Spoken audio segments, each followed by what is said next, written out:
Hi, this is Professor Stugard, and in this video we're going to talk about simulations and randomness in the programming language R. So our goals for this video, we want to first of all understand why doing simulations are important and how they can be useful, and then how we can create our simulations in the programming language R. So first of all, many times it's going to actually be easier for us to run simulations on a scenario than to try to calculate the value that we're looking for in some sort of kind of classical sense using probability. And that's because current computer power can allow us to simulate tens of thousands of trials in just seconds, and then we can use our law of large numbers to then say, okay, well, if I did enough trials, whatever's happening with the experiments is going to be close to what I can expect in real life for my true value. Now, this is useful all the time because businesses always need to predict things that have some unknowns. So, for example, businesses need to predict their financial projections for the next year every single year. But when they make their projections about their finances for the next year, there's always variables that they cannot know for sure. There's always some uncertainty, right? We can't predict the future perfectly, so we're trying to predict the future as best we can within a certain range of outcomes. Now, even those variables that aren't known for sure, if we can model them with some well-known distributions, like the normal distribution or the Poisson distribution or the chi-squared distribution, well, then I can run a simulation that randomly samples from those distributions, and I can actually understand my potential outcomes much better. Now, it's not just businesses that use these simulations. In fact, bioinformatics is using simulations right now to determine the structure of proteins that can't easily be measured with any traditional imaging techniques. So again, a lot of the cutting edge research in biology and protein structure is all being done through computer simulations.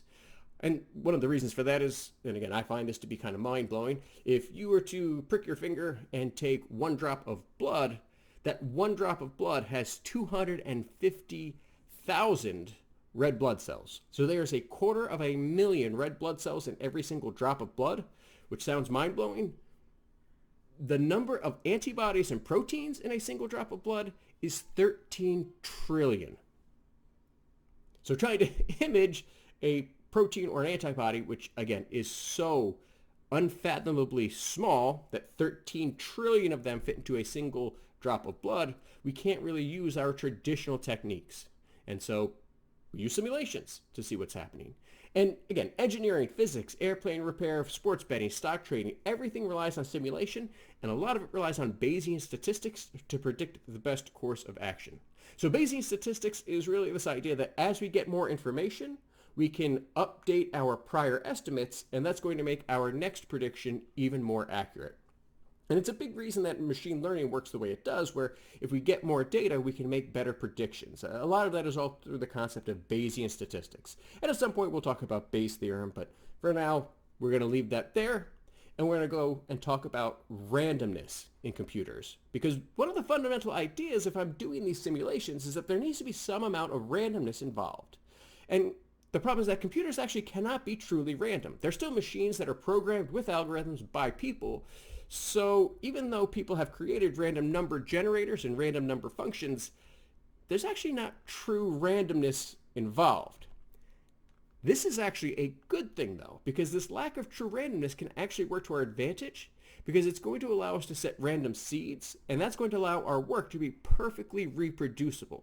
That means if I set my random seed, that means anyone else who sets that same random seed and uses the same data set should get the exact same results as me. So they can always check my work and make sure it's that fully reproducible data science that we really, really are aiming for. So the way we do that is with the set.seed function, so the setSeed function, and all we do, we pick any integer, type that in as our argument, and that is our random seed for our project. And we can pick we should pick a different random seed every project. Not that it really matters, but again, that will ensure that someone else can get our exact same results from our data. If we don't set a random seed, the seed's going to actually be determined by the computer clock, which is measured in milliseconds, and that also means that there's a very, very small chance that anyone will be able to perfectly reproduce my results without that random seed set. which again is fine for if we're just kind of playing around, or maybe we're trying to program randomness into some sort of game. But if I want to reproduce data science results, we really do want to set that seed. Now, our first function that we're going to talk about in R is the sample function, and this allows us to randomly select elements from a specified group. So our sample function has really 4 arguments that we're looking at. The first argument, which is x, that is what am I sampling from? And the great part about the sample function is that it's very broad. I can sample from lots of different things. I can sample from integers or decimals, or I can even sample from strings of characters. My next argument is how many of those am I choosing? How many do I want for my sample size? The next is replacement, and that means can I choose the elements more than once? This is a Boolean, meaning it's either a true or false. So we can either say true, we can replace it, so I can choose the same thing over again, or false. Once I select something once, I don't want it to be able to be picked again. So again, simple random sampling with replacement or without replacement. The last argument is the probability, and this is whether or not our elements that we're choosing from have specific probabilities of being chosen. So does something get chosen more often than something else? Or again, sometimes are they all chosen equally? And if they're all chosen equally, we can just ignore that last argument. We don't even have to worry about it. So that is my sample function. So let's just see it in action real quick. Let's say that my task involves simulating rolling 2 dice. All right, and I want to use my sample function. So the first step is, well, what am I choosing from? Well, each dice can have the numbers 1 through 6 as integers. And so I can represent that with 1:6, and that chooses every integer between 1 and 6 inclusive. Then my next step, how many do I want to choose? Or my size, and again, I want to choose 2 dice. So each dice has the numbers between 1 and 6. I'm going to choose 2 of those, and then the replacement. So can I roll the same number twice? Well, yes I can, right? It's 2 separate dice. If I roll a 6, I can roll another 6. So my replacement is true. I can replace those, and I don't have to worry about the probability because I want each of those numbers to have an equal chance of showing up. So there's my code, and if I run it, I'm going to get, in this case, 4, 2. So that means I rolled a 4, I rolled a 2. Those are my 2 values. If you do this own code on your own, I would maybe suggest let's pause the video and open up RStudio and actually try this code on your own. See if you get another 2 dice rolls that have something other than 4 and 2. All right, so yeah, maybe a good idea to pause and open up RStudio, try this, and then restart the video because we're actually going to be using RStudio more as well. All right, are we done? Maybe, I don't know. We're going to move on. The cool part is we can actually use that sample function, like I said, with lots of different values as long as it is given as a vector. And this includes vectors composed of character strings. So let's say I want to choose who's washing the dishes tonight, and I want to create a random simulator that's going to pick who washes the dishes. I can do that very easily with my sample function. So sample, and my first thing is a vector, and so that C means consider everything inside the parentheses next to the C as a vector. And my vector consists of the name's Joe and the name Mike. And then the size is 1 because I just want to choose one name to do the dishes. And so I'm going to run my code here and Mike. And again, take the time, pause, try this code on your own. Maybe try different names, try different sizes, add more names to that vector. Play around with this. Really get comfortable using R and I don't know, hopefully having fun with it. This should be kind of fun too. All right. Now the next thing that we want to talk about is our random variable distributions. And we kind of mentioned this earlier because there are families of probability distributions that we can sample from in R, and we can do this in several different ways. And these distributions are going to change the probability of selecting certain values. So how does that work? Well, if I want to create just a random decimal number where everything has an equal probability, we would use a uniform distribution. This is where every value has an equally likely chance of being chosen. So I'm just going to throw some code up here, and we're going to do the other part of data science, which is being able to read someone else's code and hopefully interpret what's going on. So the uniform distribution function is R then UNIF for uniform, so R uniform, but obviously abbreviated, and then a parenthesis. So I have n equals 1, min equals 0, max equals 5. So what do those arguments mean, and what can I expect as my outcome if I run this code? Well, hopefully the min and max are fairly obvious. That's going to give me my range of values I can choose from. So I'm going to choose a random number between 0 and 5. These are decimal numbers. And then the n equals 1 means I'm going to choose just one of them. So if I run my code, I get 3.720597. And again, if you're following along on RStudio, you're probably going to get a different number. That's something between 0 and 5 as a decimal. All right. Now, another very, very important distribution is our normal distribution. And again, this is really, really crucial for simulating a lot of our outcomes. And in this case, the probability of each random number isn't equal. The probability of each random number is actually determined by the properties of our normal curve. So our normal curve is that bell-shaped curve, right? The Gaussian curve, the normal curve, the bell-shaped curve. And so again, what this means is that the values that are closer to the mean, closer to our center, they're going to be much more likely to be picked than our numbers far away. And we have that kind of decreasing probability as we go further and further out in the tails, we have a less of a chance of picking those values. Now, we don't have a 0% chance, so there's always a chance we get a number that's extremely far away from our mean. It's just that the probability of picking that number is going to be smaller. And so again, if I want to do simulations and try to predict what's going on, again, a lot of times the normal distribution is the great place to start. So again, let's throw up some code. So in this case, if I want to use the normal distribution, it's going to be R norm. So for our normal distribution, and we look at the code here. So n equals 4, mean equals 0, SD equals 1. So again, when we talk about the normal distribution, the important values are our mean, which is again the center point, right? What's the most likely outcome, right? What has the biggest probability of happening? That's our mean. And then our standard deviation tells us how that data is dispersed, or how far away from the mean our data is. Now, a mean of 0 and a standard deviation of 1 is considered our standard normal curve. And then we have our n equals 4, so that's how many I'm going to choose. So if I run this code, I'm going to get 4 values based on my normal distribution with a mean of 0 and a standard deviation of 1, which means I should expect 4 values that are all somewhat close to 0, could be on either side, but probably mostly within 1 or so of my mean of 0. All right, so I run my code, I get negative 0.44, negative 0.76, negative 6.0, and 1.76. So again, all somewhat close to 0, some on one side, some on the other side. We do have a 1.7, so again, it's not so unusual to be out that far. If you remember your empirical rule, it states that 95% of the time we will be within 2 standard deviations. So 95% of the time, my data value should be within -2 and +2. And so again, I think this tracks pretty well. Now, there are so many different distributions out there. We have the binomial distribution, which would be R binom, the Poisson distribution, which is R Poiss, the Cauchy distribution, R Cauchy, the chi-squared distribution, R chi-square. Right. And there's a bunch more.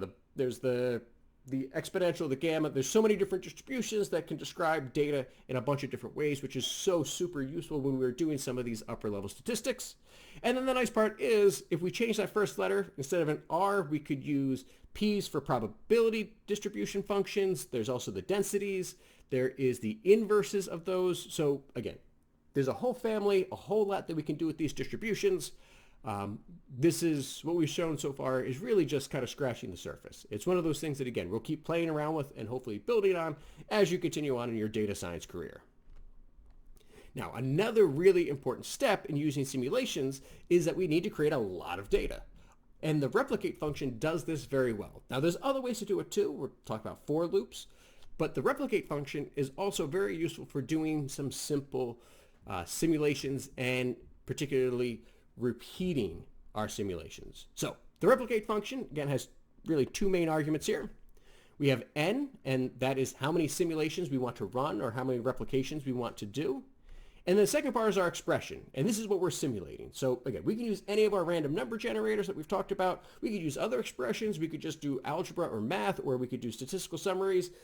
Again, it's very open-ended. It is a very broad type function, which makes it super, super useful. Okay, so why is this all useful? Now let's consider this very simple game with equally likely outcomes. So imagine there's a spinner. I can spin my spinner, and I'm going to land in one of those 4 sectors of my circle, and whatever happens, that's my outcome. So I can either win 3, I can lose 5, nothing can happen, or I can win 3.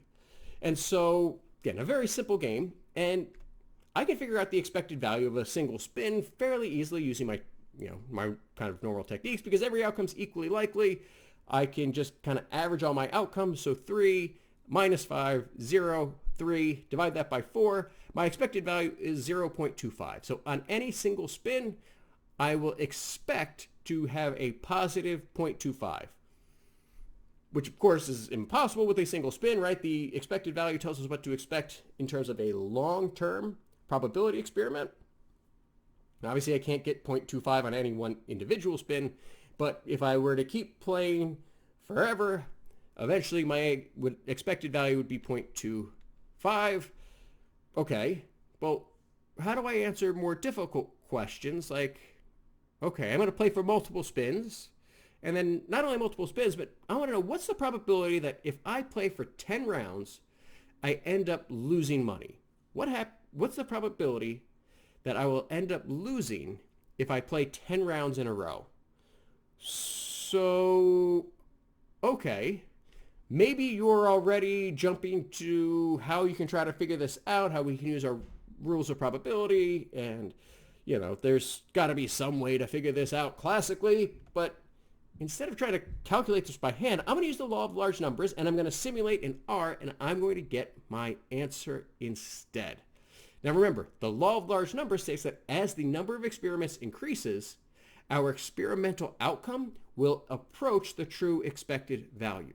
So that means instead of trying to calculate this probability using classical methods, what I'm going to do is I'm going to simulate playing this game 10 rolls, and I'm going to simulate that just a whole bunch of times, like 1,000 times, maybe 10,000 times, and see out of those simulations, how many times am I actually losing money?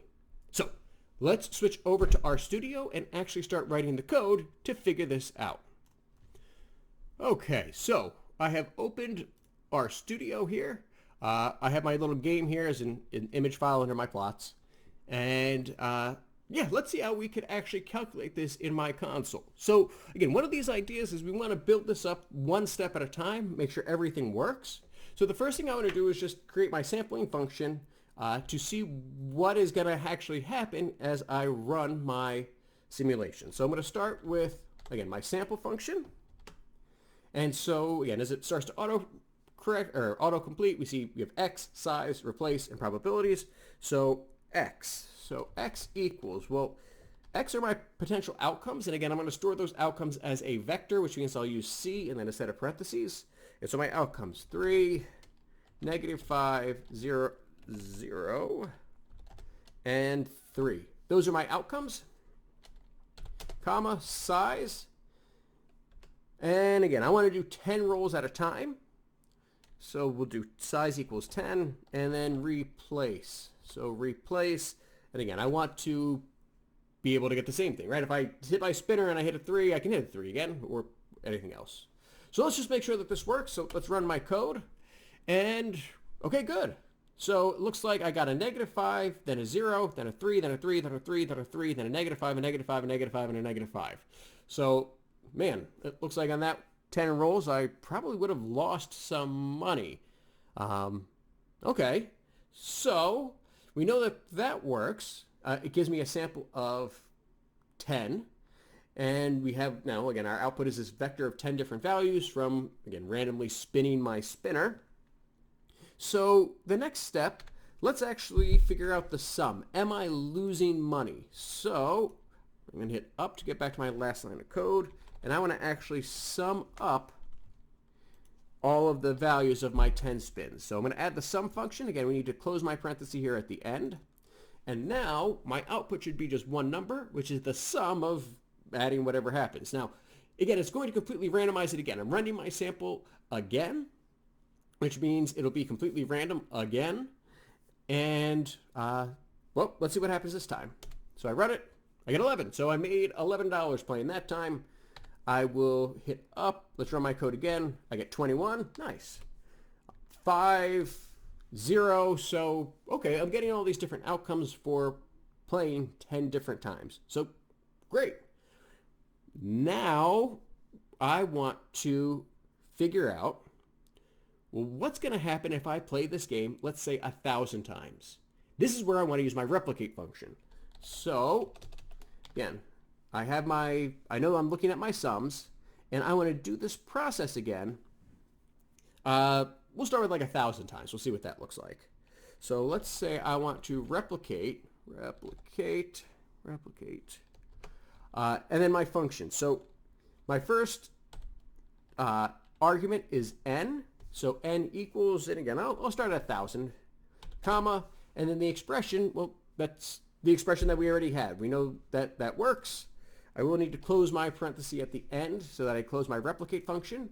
And so again, what this should do is basically play this game 1,000 times for me. So I press enter. Wow. It just played that game 1,000 times in a split second. Again, we can see all these different outcomes. We see some are positive, some are negative.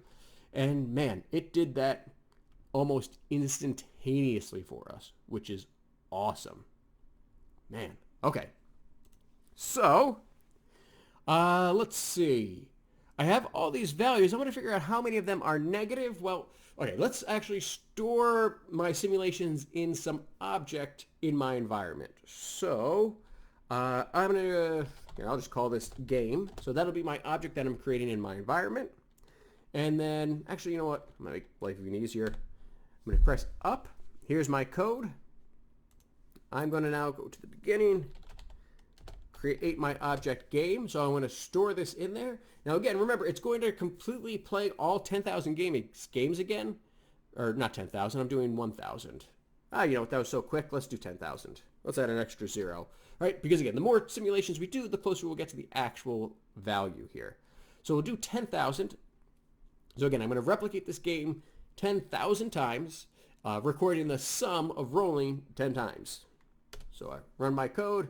Boom, it's done already. Well, let me see if I can drag this down. There's my environment. Okay, I got a couple things in there from other stuff I was playing around with.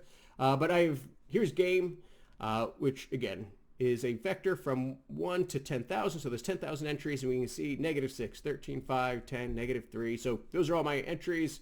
So, okay, good. That's what I wanted. Now, I just have to figure out, well, out of those 10,000 games, how many did I lose? So let's find the sum of the games that were less than 0. So again, I'm using that logical operator, less than 0. So it's going to return a true or false value, which is also interpreted as a 1 or a 0. So it's going to run through that entire list of outcomes in game, all 10,000 of them. And every time that it is less than 0, it's going to add 1. So we run my code, and I get 3,598 of those 10,000 games were we lost money. So if I want to find out, well, what's the probability or the proportion here? 3,598 out of my 10,000 games were losers, which means I have a 36% chance of losing money every time I play this game. And again, the great part is, so we'll go all the way back. Let's run it another 10,000 times, see if we get a value that is similar. So I'm going to rerun it. I'm going to play another 10,000 games. My games are there. It's stored in my environment.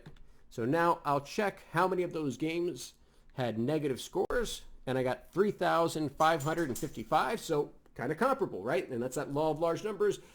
As I keep running this, as long as my sample size is big enough, I should kind of start to normalize.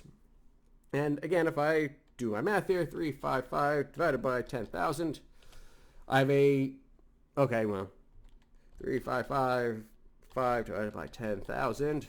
Yeah, a 35.5% chance of losing money. Man, isn't that way easier in just like a couple lines of code? I was able to run a bunch of simulations and get a really good approximation for how often I will lose this game rather than trying to calculate everything in that classical method. How super cool is that? And that is our law of large numbers in action. So, now, can you answer the following questions? First of all, how can we make our random simulations reproducible? It's all random, right? How can I actually change that so that someone can reproduce my results exactly?